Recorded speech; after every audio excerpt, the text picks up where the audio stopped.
a gente acha que está tudo muito caro, né? E tá tudo muito caro mesmo. O que que gera isso? O efeito inflacionário. E como é que a gente vê a inflação na prática? Com as políticas de governo. À medida que o governo ele gasta mais, imprime mais dinheiro, mais o nosso poder de compra é destruído. Então o que a gente pode perceber analisando toda a história aí, desde o início das relações mais simples, né, do comércio mais simples, em que havia essa troca direta, até os dias de hoje, que a gente encontra aí um bem comum, no caso, para fazer as nossas trocas. O dinheiro ele vem evoluindo ao longo do tempo para proporcionar realmente mais facilidade, mais agilidade, mas não deixa de ser dinheiro porque a forma é diferente. Muito pelo contrário, a gente está vendo aí realmente uma evolução. Apesar do ponto de vista tecnológico, a gente está vendo toda essa evolução, do ponto de vista do valor das moedas governamentais, no caso, a moeda que era tida como a que tem lastro, porque ela é emitida pelos governos, a gente está vendo aí uma involução. Por quê? Porque a gente está vendo uma destruição contínua realmente do poder de compra das moedas governamentais. E isso não é uma novidade, não. A gente vai inclusive ver aqui como que ao longo da história a gente teve vários episódios em que, à medida que governos foram financiando medidas, guerras, políticas públicas, simultaneamente a gente viu a destruição do papel moeda. Não só no Brasil, que a gente vê que mudou várias vezes aí a moeda, em outros países isso também ocorreu. E um dos episódios mais marcantes aí que a gente teve na história da humanidade é a questão da destruição da moeda na Alemanha. A história da destruição do marco alemão, que foi a hiperinflação da República de Weimar, ela foi de 1919 a 1923.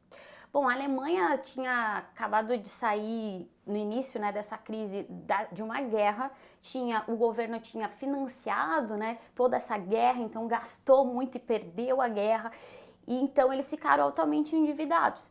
Para manter, no caso, esse conflito, o que o governo alemão teve que fazer? Imprimir mais dinheiro.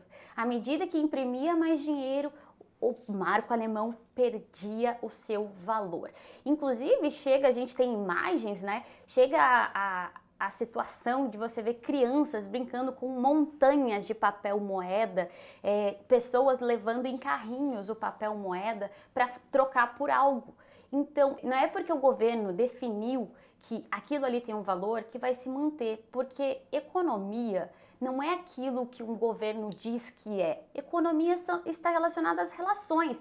E como a gente falou aqui do Karl Menger, é naquilo que o indivíduo enxerga valor. Se o indivíduo na sociedade ele não está mais enxergando valor, não tem como, através de uma decisão governamental, fazer aquilo ter valor. Então, está totalmente interconectado às relações humanas. Então, à medida que o governo foi imprimindo mais e mais dinheiro para financiar as políticas de guerra, mais o marco alemão perdia valor, se destruía realmente a moeda alemã, e aí a gente viu uma destruição social realmente na Alemanha nessa época, que culminou depois até mesmo a ascensão do nazismo. No caso do Brasil, até que não é uma situação que aconteceu há tantos anos, porque foi na década de 80, não está tão longe assim se a gente for olhar para uma perspectiva histórica. O Brasil viveu uma hiperinflação, passou mais de 15 anos com inflação acima de 2 dígitos, que foi o período da hiperinflação no Brasil. E é importante a gente entender o fenômeno inflacionário, como é que ele funciona, para que a gente tenha condições até mesmo de se proteger em um possível cenário de hiperinflação novamente no nosso país. Quer dizer que pode ocorrer? Não sabemos, mas à medida que a gente vê que governos atuem com o objetivo de definir uma política apenas na canetada, a gente vê pela história que não funciona. A dificuldade de produzir novas unidades monetárias é o que dá força ao dinheiro. E é por isso também que hoje em dia a gente fala da questão de ser tão interessante o fato do Bitcoin, ele não poder ser emitido conforme o desejo de alguém.